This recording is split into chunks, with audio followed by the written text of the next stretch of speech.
இயேசு கிறிஸ்துவின் இனிதான நாமத்தினாலே உங்களை மறுபடியும் சந்திப்பதில் மிகுந்த மகிழ்ச்சி அடைகிறேன். இன்றைக்கு நான் பேச போகிற செய்தி இயேசுவை தேடியவர்கள். நீங்கள் இயேசுவை தேடுறீங்களா? இயேசுவை தேடியவர்களை குறித்து பார்க்க போகிறோம். முடியாது என்பது நம்முடைய அகராதியில் இல்லை. முடியாதுன்னு சொல்லி முழங்கியவர், முடியாது என்பது அகராதியில் இல்லை என்று சொல்லி முழங்கியவர் மாவீரன் நெப்போலியன். இவர் வாழ்ந்து செழித்திருந்த நாட்களில் ஆண்டவரை தேடவில்லை. இவர் அதிகாரம் இழந்து ஹெலினா தீவில் கைதியாக கடத்தப்பட்ட போதுதான் உலகத்தின் வெறுமை அவருக்கு புரிந்தது. ஆண்டவரை தேட ஆரம்பித்தார். தெய்வீக காரியங்களில் அவருக்கு நாட்டம் ஏற்பட்டது. ஒரு நாள் அவர்கிட்ட நெப்போலியனிடம் நண்பர் ஒருவர் ஒரு கேள்வியை கேட்டார்.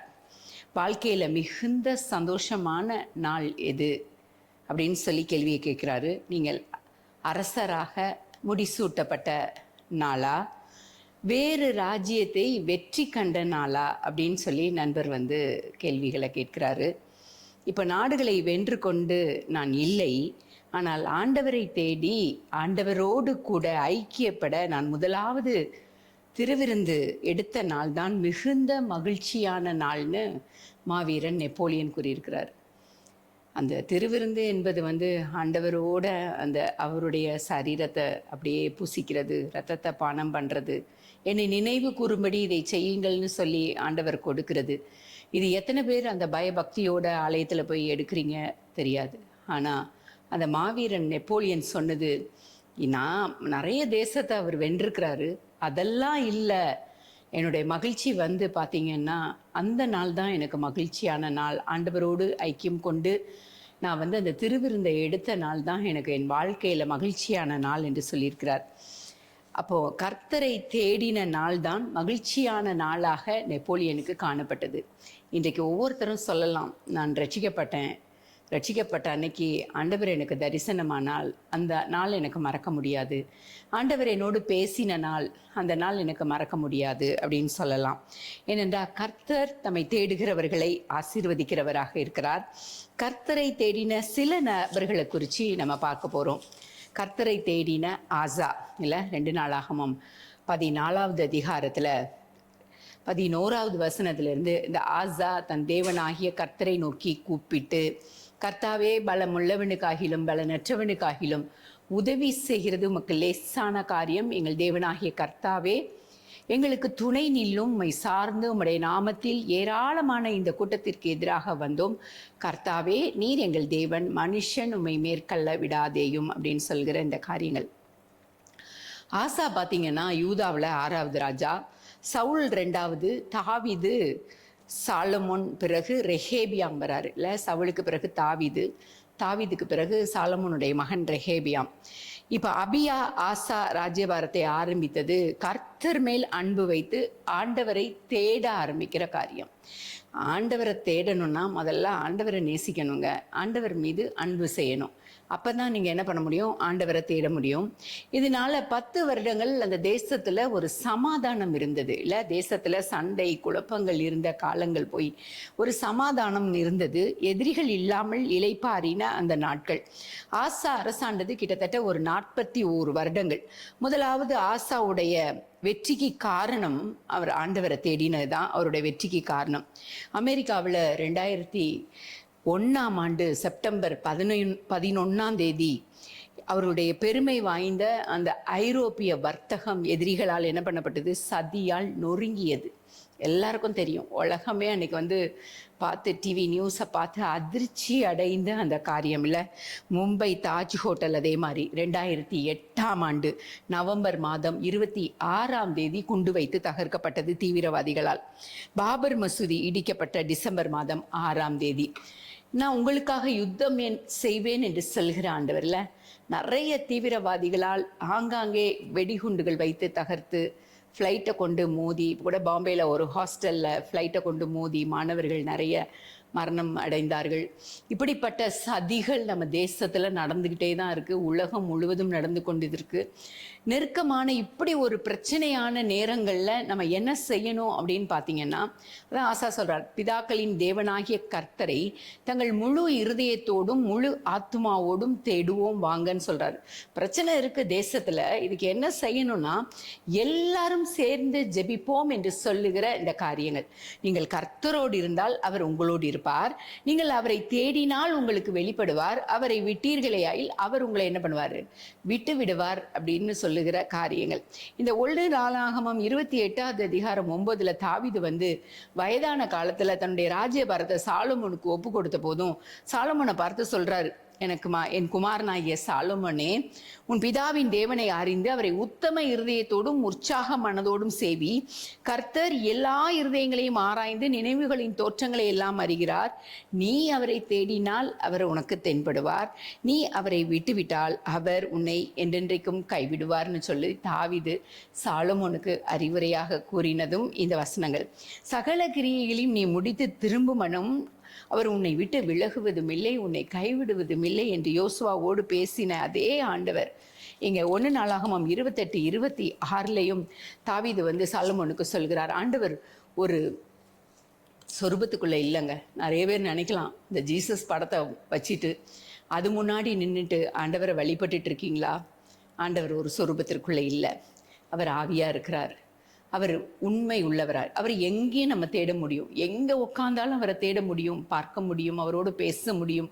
அவர் வர சொன்னால் நம்மளை இருதயத்துக்குள்ளே வந்து அவர் வாசம் செய்கிற ஆண்டவர்ல.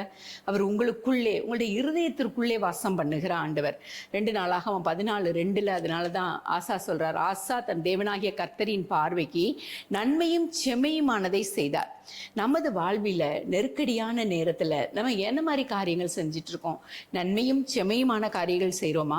முழு இருதயத்தோடும் முழு ஆத்மாவோடும் முழு பலத்தோடும் ஆண்டவரை தேடுகிறவர்களாக இருக்கிறோமா? கர்த்தரை தேடின யோசாபாத் ராஜா கர்த்தருடைய கற்பனைகளுக்கு முக்கியத்துவம் கொடுக்கிறாரு. யூதாவில் உபவாசம் கூறாரு. தேசத்துக்கே உபவாசித்து கர்த்தருடைய வேத புத்தகத்தை வைத்துக்கொண்டு யூதாவின் பட்டணங்கள்ல எல்லாம் திரிந்து ஜனங்களுக்கு போதித்தார்கள். இதுதாங்க ஆண்டவருடைய காரியங்கள் என்னன்னு பார்த்தீங்கன்னா, எல்லாரும் ஆண்டவருடைய வார்த்தைகளை பேசுகிறவர்களாய் மாற வேண்டும். யோசபாத் வர வர மிக பலத்தவனானான், பெரியவனானான். கர்த்தர் ராஜ்ய பாரத்தை என்ன பண்றாரு, திடப்படுத்துறார். சங்கீதம் 1ல் அதான் சொல்றாரு, கர்த்தருடைய வேதத்தில் பிரியமாய் இருந்து இரவும் பகலும் அவருடைய வேதத்தில் தியானமாய் இருக்கிற மனுஷன் பாக்கியவான். அவன் எப்படி இருப்பான்னு பார்த்தீங்கன்னா, நீர்கால்களின் ஓரமாய் நடப்பட்டு தன் காலத்தில் தன் கனியை தந்து இலையுதிராதிருக்கிற மரத்தை போல் இருப்பான். அவன் செய்வதெல்லாம் வாய்க்கும்னு சங்கீதம் 1 வாசிக்கும் போதே நீ என்னென்ன செய்யணும் என்னென்ன செய்யக்கூடாதுன்ற காரியத்தை ரொம்ப அழகா சொல்லியிருக்காங்க.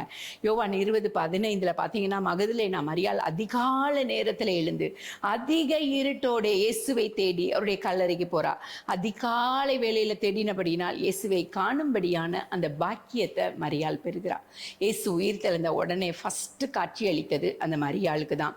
நீதிமொழிகள் 8:17 சொல்லப்பட்டிருக்க, அதிகாலையில் என்னை தேடுகிறவர்கள் என்னை கண்டடைவார்கள். எத்தனை பேர் செய்தியை கேட்டுக்கொண்டிருக்கிறவங்க அதிகாலையில் ஆண்டவரை தேடிட்டு இருக்கீங்க? ஆண்டவர்கிட்ட பேச ஆரம்பிச்சா அவர் எப்பெல்லாம் தட்டி கூப்பிடுறாரோ அப்பெல்லாம் நம்ம பேசலாம். அவர் எப்பெல்லாம் நம்மளோட கூட பேச ஆரம்பிக்கிறாருன்னு நமக்கு தெரியாது. நம்முடைய மனசு உறுத்திட்டே இருக்கும், சொல்லிக்கிட்டே இருக்கும், ஆண்டவர் உன்னோட பேச விரும்புகிறார், எலும்புன்னு சொல்லி. அந்த நேரத்தில் நீங்கள் எலும்பி ஜெபிச்சிங்கன்னா ஆண்டவர் உங்களோட பேசுகிறவராக இருக்கிறார்.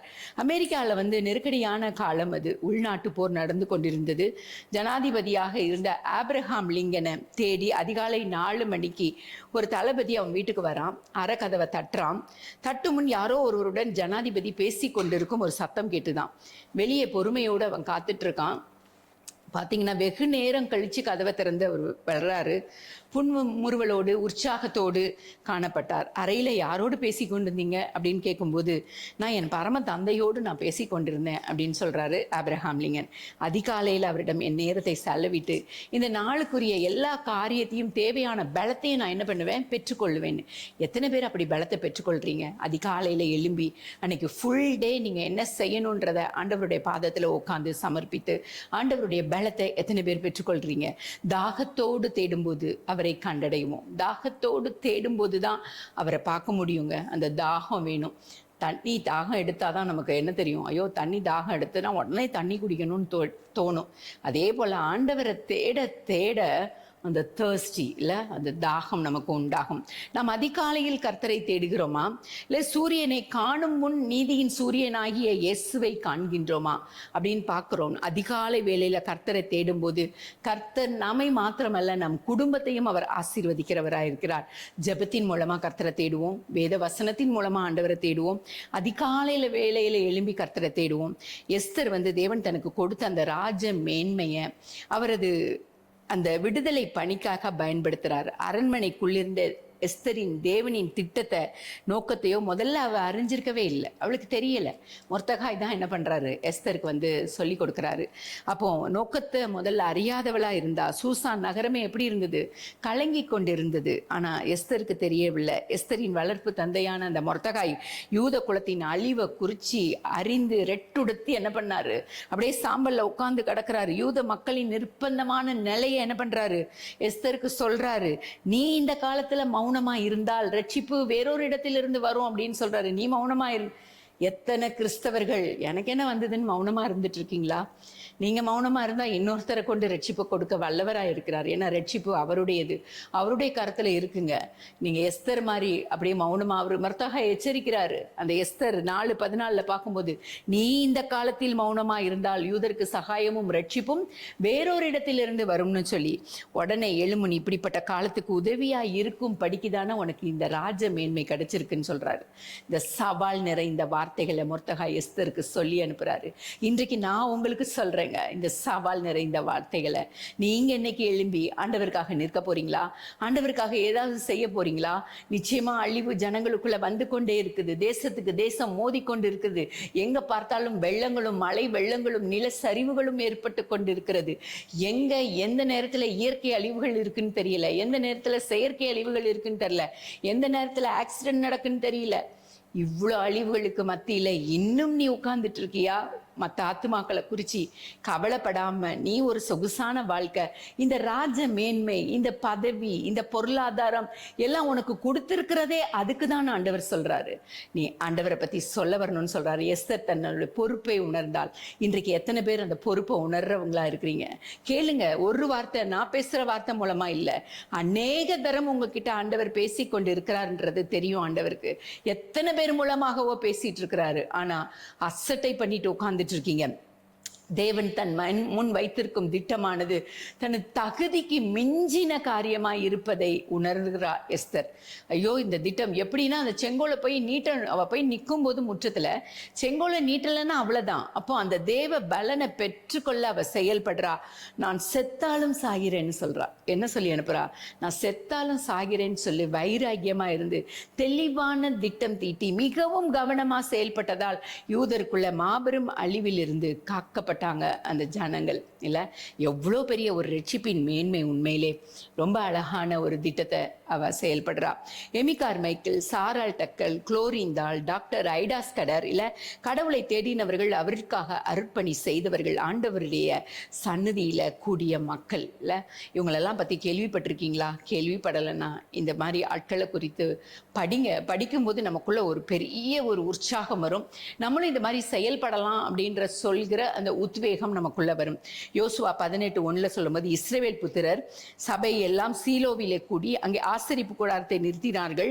தேசம் அவர்கள் வசமாயிற்று. முதலில் அவர்கள் தேவனுடைய சந்நிதியை தேடினார்கள். தேவனை தேடாமல் வாழ்க்கையில் ஆசீர்வாதத்தை பெறவே முடியாதுங்க. யோசுவா மக்களை பார்த்து கேள்வி கேட்டார். யோசுவா என்ன கேட்கிறார்? கர்த்தர் உங்களுக்கு கொடுத்த தேசத்தை சுதந்திரித்துக் கொள்ள போகிறதற்கு நீங்கள் எந்த மட்டும் அசதியா இருப்பீர்கள்? உங்களுக்கு கொடுத்த சுதந்திரத்தை நீங்க சுதந்திரிக்காம எந்த மட்டும் அசதியா இருக்க போறீங்க?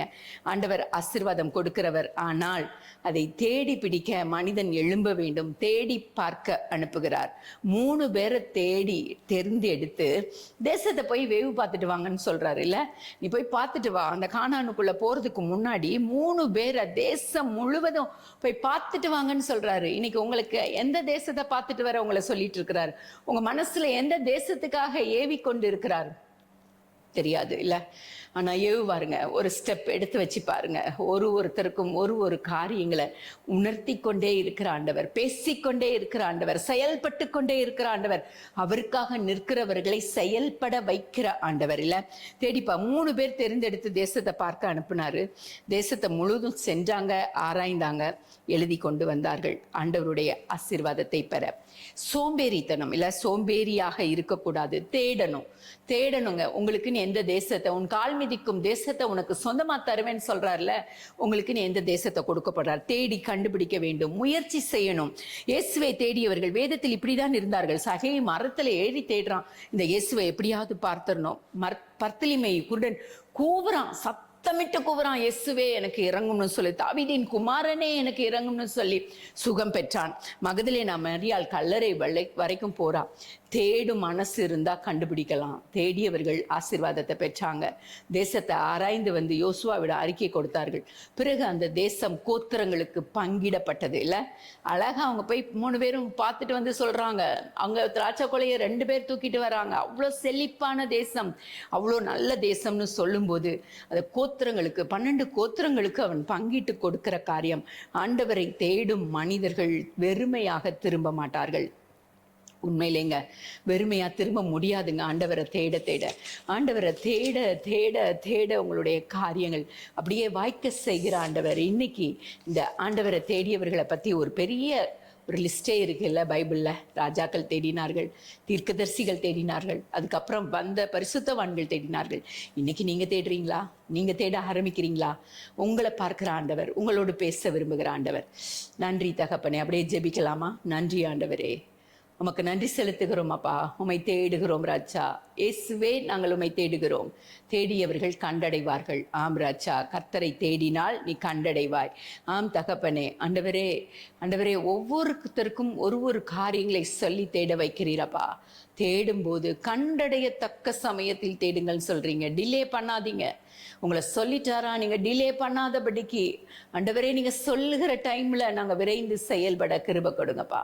இரக்கம் பாராட்டுங்க. அப்படி அன்புக்குள்ள மூடி மறைங்க. தேவ இரக்கம் ஆளுகை செய்யட்டும். இயேசுவின் மூலம் ஜெபிக்கிறேன் நல்ல பிதாவே. ஆமேன், ஆமேன்.